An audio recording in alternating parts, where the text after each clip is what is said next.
You're still watching Midday Live. Away from the flat, we're looking at alternate education. That's alternative education. And I do have Florine Demustan here. She is with Joyce Abbey College of Creative Design. That's the Faculty and Chief Academic Officer. Good afternoon. Thanks for your time. Now, how important is alternative education? I think it's really dire in Ghana. From my experience, the traditional path that students use to go into university is quite rigid. And for those who don't necessarily get past the examinations to even get in, there's very little opportunities for them to go out and pursue other things. Alternative education, particularly with creative design, is about unearthing your talents and your creativity. And it gives not only those students, but workers, or even those who've gone through college and are looking maybe to change their field, an opportunity to go in and pursue something else. Now, doesn't this open room for probably persons who are not really interested in the creative arts to be in? Because we usually see a number of people who either had challenges with their results or didn't pass, and then they go like, probably this is the next option. Why don't I go for this? Well, that is something that I'm experiencing here as well, is that a lot of the times the students don't do well academically. The assumption is that push them into creative arts because maybe it doesn't take a lot of knowledge or skill, but actually creative arts takes a lot of conceptual thinking, a lot of application, and a lot of hard work. I also think, too, it's also the option for students to explore that part of themselves, the creativity, which is not necessarily explored through other means. So, for example, you might have an interest to become a graphic designer, and aside from learning the applications, it's a lot more involved than that. So where would you go? So this is the opportunity that we're offering to students, and on this Friday at the British Council Auditorium, we're offering a seminar so people can come and learn about creative design and alternative education. Now, how different is the bespoke methods of teaching?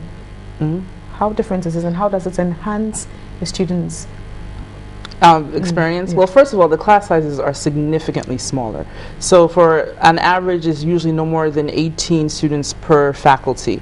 The other thing is too is the method of teaching. It's very cumulative, so it's as you go you learn more and more throughout the course, and it's all practical. So you're actually getting hands-on experience. Your faculty are professionals, design professionals, so they're bringing in what's in the current field into the classroom.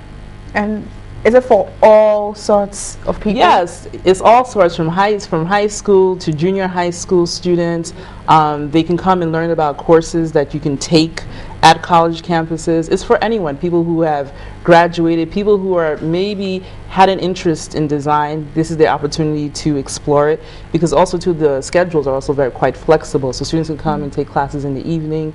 They can sometimes take classes on the weekend. So it's sort of open to everyone, and that's the real purpose of alternative education, is not to keep a rigid structure, but to actually have it flexible, and you can structure it around the time that people do have to go and educate themselves. And how long will this program run? It's various programs. There's degree programs, there's diploma programs, certificate programs, there's courses that you can take to enhance yourself. And with the mainstream education, how different is this? Looking at alternative education with a mainstream education, how different is? I think the mainstream education has, when you finish, you go in to seek a job. So you become an employee. With alternative education, you actually become the employer. You are creating your own business, your own career path. So it's not necessarily going out to work for somebody. It's really you unearthing your own talents and looking at you becoming your own employer. It's really about entrepreneurship and designing your own life path. So this goes beyond a profession. You know, I go out and I work for a bank. Not that that's bad, but wouldn't it be awesome if I designed all the banks? But looking at how different these scenarios are, isn't that going to be that expensive? Well, you know, it varies according to the programs you want to do, and the also to your background and the actual time that you have to dedicate to this.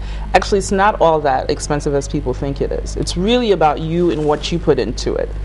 Well, thank you very much for your time. I have been speaking with Florine Demustan, Faculty and Chief Academic Officer at Joyce Abbey College of Creative Design. We're looking at alternative education.